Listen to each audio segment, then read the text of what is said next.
High বন্ধুরা, দেখো আমার বাড়িতে একটা হনুমান এসছে। আর একটা আমার ছেলে আছে, ও একটা হনুমানেরও অধম। দেখো এরকম করছে হনুমানটার সাথে।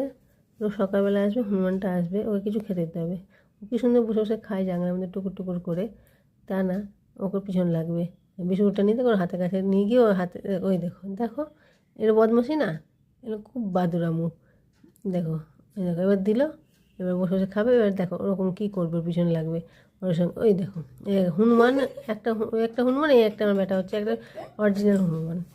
শুধু লেজটাই নেই, শুধু ওর সঙ্গে পার্থক্য হচ্ছে ওর লেজটা নেই। পড়াশোনা তো নাম নেই, পড়াশোনা করবে না, শুধু ওর পিছনে লাগবে। একটু করে ওর পিছনে লাগবে, একটু করে এসে দুটো লাইন লিখবে, আবার একটু করে আবার ওর পিছনে লাগবে। দেখো বসে বসে কী সুন্দর, দেখো জানলা করে বসে বসে খাচ্ছে, খাবে দাবে চলে যাবে, কিন্তু ওর পিছনে লাগবেই।